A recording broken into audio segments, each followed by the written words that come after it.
Welcome back to First Things First. Very excited about this. Let's talk about the loaded Rams who traded for Myles Garrett this offseason and may still add a guy by the name of Aaron Donald who has been flirting with unretiring. Those are a couple of Hall of Famers to be. So let's talk with someone who's already in the Hall of Fame, Dwight Freeney, kind enough to join us on First Things First.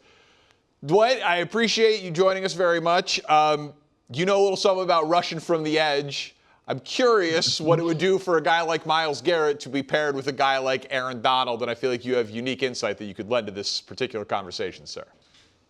Man, let me tell you, if Aaron is Aaron, okay, now what I mean by that is if Aaron is at his how he was, I mean, he's not going to be at his peak, right? There's a reason why you retire. You start getting older, things happen, right?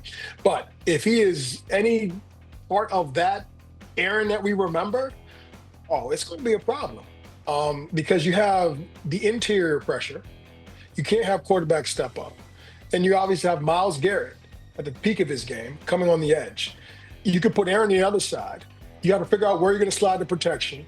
It's going to be a problem, however you look at it, if Aaron is Aaron. And I'm just going to preface, it has to be Aaron. It got to be Aaron Donald as we remember, not just a guy with Aaron Donald's name. Dwight, how hard do you think it will be for him to come back and play close to that level? Oh, it's hard. I mean, it's kind of like once you take that yoke off, once you take those things off, it's hard to get it back on. And obviously, when you retire, you're doing that for a reason, all right? And usually, you know, sometimes it's physical. It could have been a combination of physically and mentally. He just wasn't into it anymore. And once you start doing those, having those thoughts, and then you feel how it feels to have an off season where you're not banging your body and you're doing everything that you want to do, it's hard. I can understand why he's not decided yet, or I don't know the reason. I don't know if it's a money thing or what, but in the end, you know, maybe he holds out until the first game of the season. I have no idea, but I just know it is hard when you just kind of take it off. And this is not a quarterback position. You have to work hard. And the good thing is about him, it seems that he's in decent shape. He still, I'm sure, works out, but there's a difference between decent shape and football shape. Yeah, you see, again, I'm no pro athlete, but he seems to be in better than decent shape based on the workout videos that he's putting out. And I don't know if you would agree that this is fair or not, but like, sure, he is not maybe peak of his powers, but when he walked away, he was first-team All-Pro, and he was #1 in pass rush win rate for an interior defensive lineman. Like he was pretty damn good. It just seemed like he had done everything that he could accomplish. He had gotten his ring, and it was like, what else is there? And then his team, his city, his coach goes and adds Myles Garrett, and he's like, sure, why not? I'll come back. Like it didn't seem to my eye that he had really declined much at the end. Yeah, I'm telling you, once you start taking those pads off and you sit out for a year, things happen. The older you get, and it can just be a year, you know, all of a sudden you're not as fast, you're not as quick, or you get hurt quicker. You know, and that's another thing is when you start getting older, you're not as durable. All right. And take it from me, a guy who played 16 years in the league. The older you get, you might feel like, you know what, I have the same speed and the same power. And that might actually be true. But what happens is when you get hurt or injured, your recovery time isn't as quick as usual. And that type of thing kind of just weighs on you as the season goes on. Now, I think Aaron's a great player. I think he has if anybody can do it, it's him. Right, as far as a defensive lineman coming back out of there. He's only 1 year removed or something like that. So he should be able to go back and do something. Will he be the old Aaron? I don't know. All right, let's get to the Chiefs here, specifically Patrick Mahomes, who has yet to play in a preseason game. Mahomes is, of course, coming off that serious knee injury, which he suffered last December. Mahomes spoke about sitting out Saturday's preseason game against the Bucs. Why don't you take a listen to this? I feel great. You know, I'm getting more and more athletic every single time I'm on the football field, and that's all you can ask for. And it's been good to go through training camp and get that full training camp experience. And so I feel great. I really wanted to play today. They would not let me. So he wanted to play, Dwight, and I also thought of you on this one because, I remember you guys going winless in the preseason and then winning the Super Bowl, and there was a big conversation on whether or not it should be concerning. I was like, Peyton Manning, Dwight Freeney, they're probably going to be okay. Should we want to see Mahomes coming off that injury in the preseason, given that in the past he has been a guy who's played in the preseason? Look, I think this organization and this franchise, they've won a lot of games, and they know how to win, and they know how to get this thing done. And what people don't understand sometimes is the work is put in on the practice field. And that's that Monday through Friday, Monday through Saturday. So he's getting all the reps that he needs then. Okay. He's not a young guy who's only in his second or third year. This guy is a Super Bowl MVP, has played year in, year out, has done it all. All right. The only thing that happens when you put him out there, it risks him getting hurt because bullets are live and anything can happen. Okay, anything. So if I was the Chiefs, I would just continue doing what we're doing. Rep him during practice, let him get all that in. All right. If you want to put him out for, I don't know, a series, maybe, and that's a series and that's it. Throw one pass, but I don't know how much you're going to accomplish with that as well. So, for me, I would protect the golden goose, get his reps, get all the things that he needs to do during the week, and just, pray that he doesn't get hurt in practice and he can go out that first game and do what he needs to do. Yeah, that's my mindset too, Dwight, is the idea of putting him out there where you don't know what's going to happen, and he's got to react to live bullets, and he's coming off the injury. Why not take the extra 10, 14 days, have it all be scripted, controlled, push him more a little bit each day, give him some contact, with the way that the trainers will do it coming back from that. And I know he wants to get out there because that's been his process, but he's never had to deal with an injury like this. So protect him, push him, control the situation. He'll be fine once the live bullets come on. He's a competitor. This is what, he's made of. He wants to be out there. He probably wanted to be out there, who knows, spring ball or whatever. So that's just how he is. I know that's what he's made of. So I get it. But sometimes you got to kind of, tell your horse, hey, just relax. Yeah.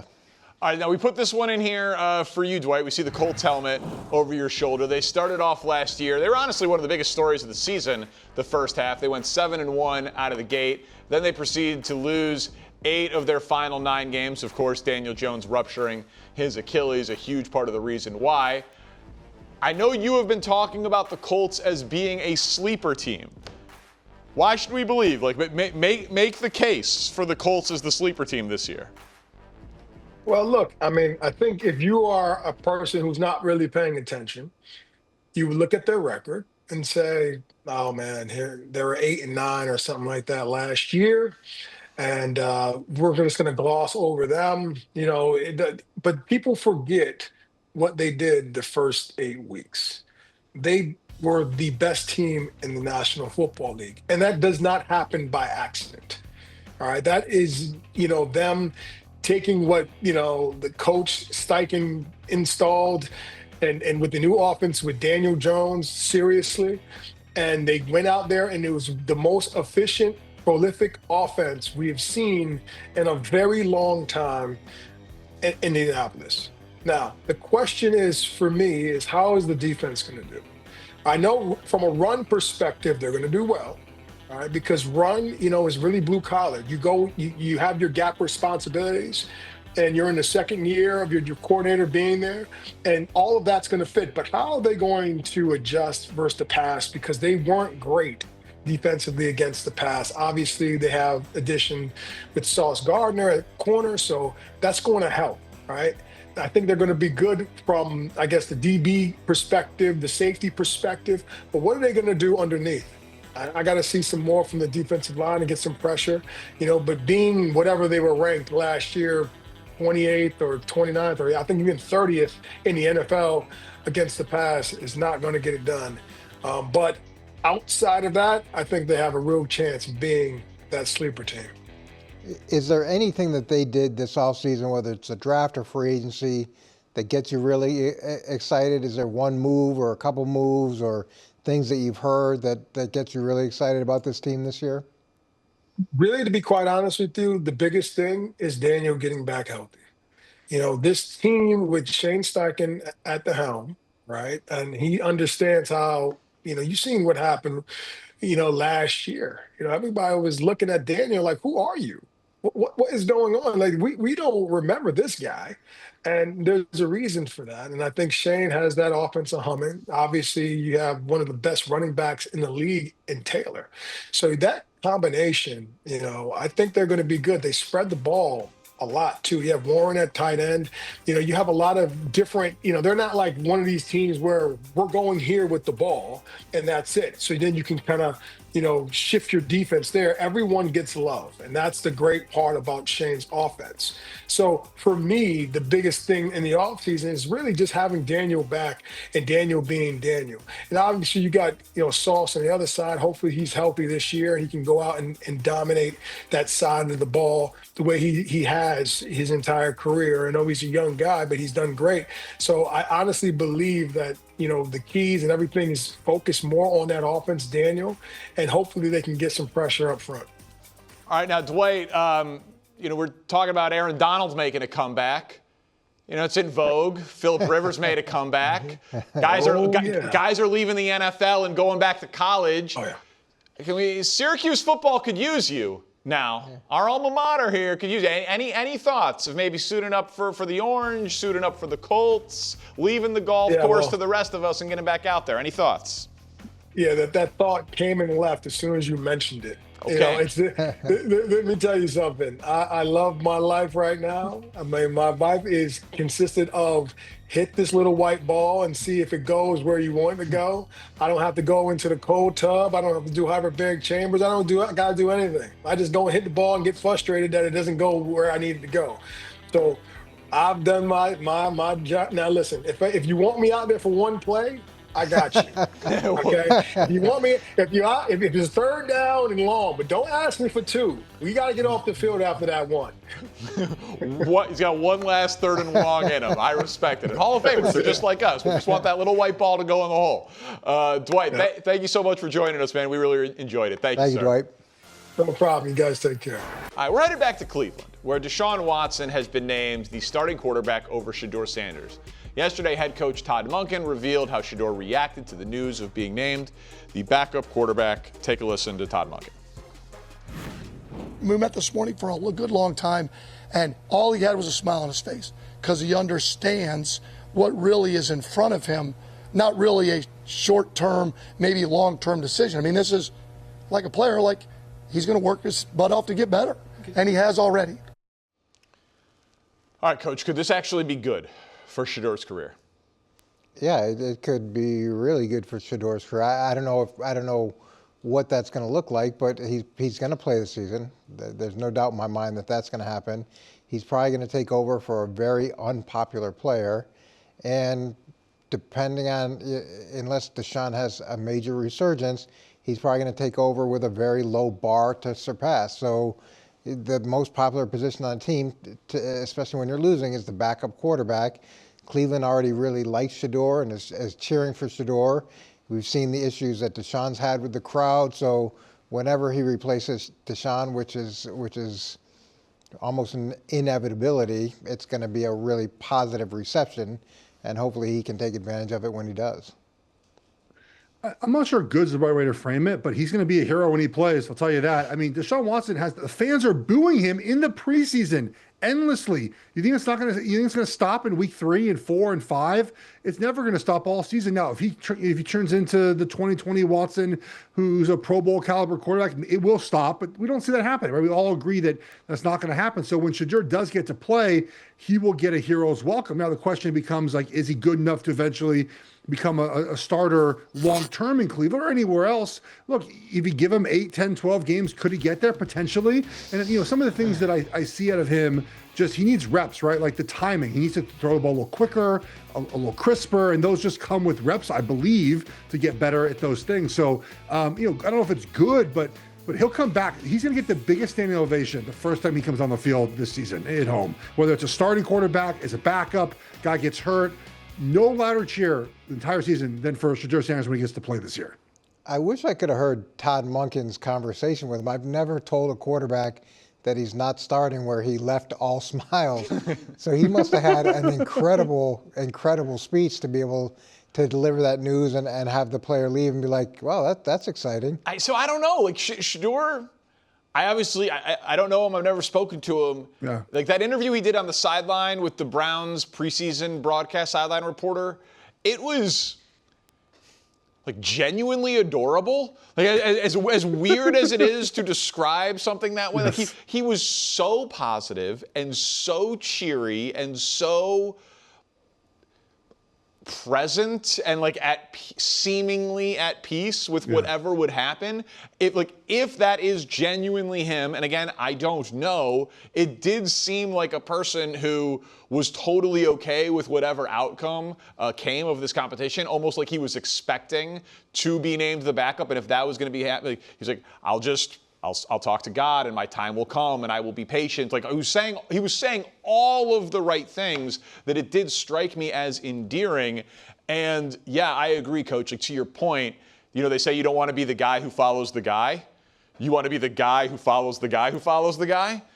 No player maybe ever in the history of guys easier to follow than Deshaun Watson in Cleveland. But it is, I do think that this has serious sideshow potential because to your point, Jeff, if it is the loudest ovation of the season for Shedeur Sanders replacing Deshaun Watson for their home opener and the Browns are 0-2 and then Shedeur Sanders comes in and completes a 6-yard pass and gets a huge cheer. It's like you still have 15 games left in the season at that point, and you've turned your quarterback situation, your home crowd, and everything else into a bit of a mockery. And again, I think the overwhelming likelihood is that Shedeur Sanders isn't very good. And so you're gonna be putting all of your hopes behind this kid for a somewhere between 15 and 1 game audition when he very likely is at best QB2 of the future. It takes a lot of the seriousness out of the season if you treat this whole thing this way. Well, we talked about this a little bit yesterday. We said whether or not Cleveland's making the right decision, and sometimes there is no right decision, there is no great decision.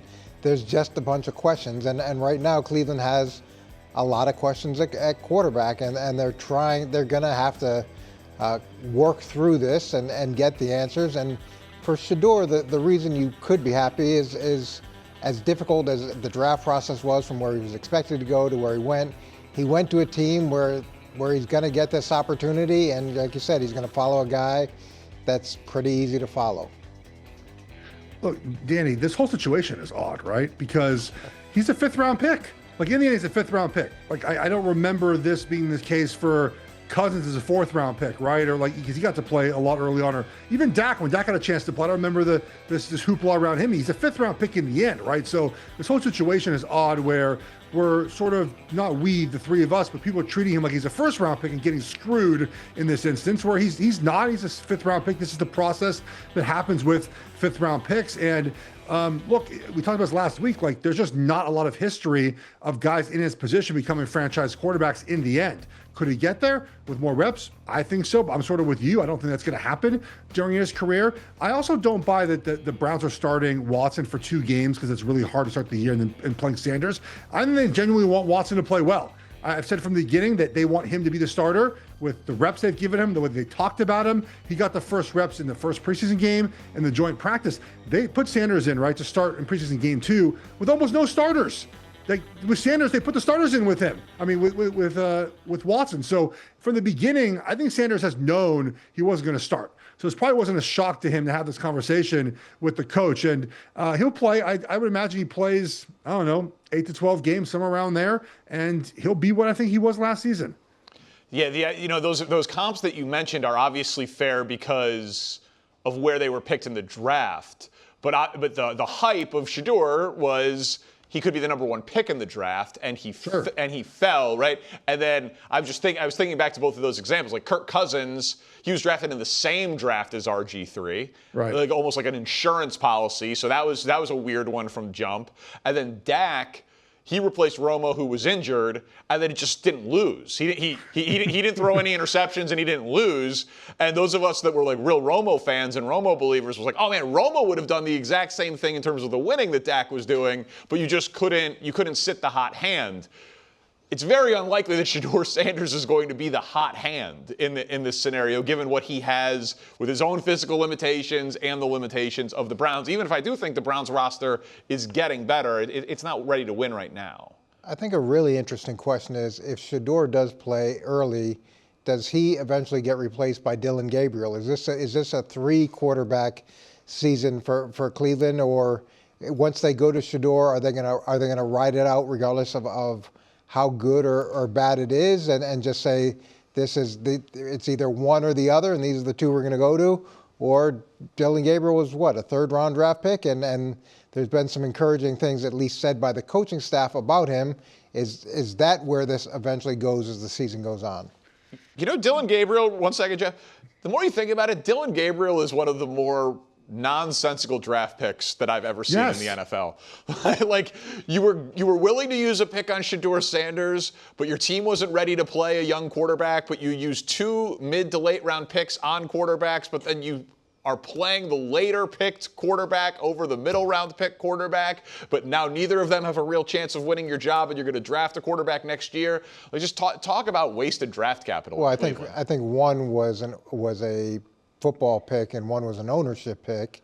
And generally the sign of a well-run team. It's not a great situation, and there may be some ownership coming into play too with the Deshaun Shedeur decision as well.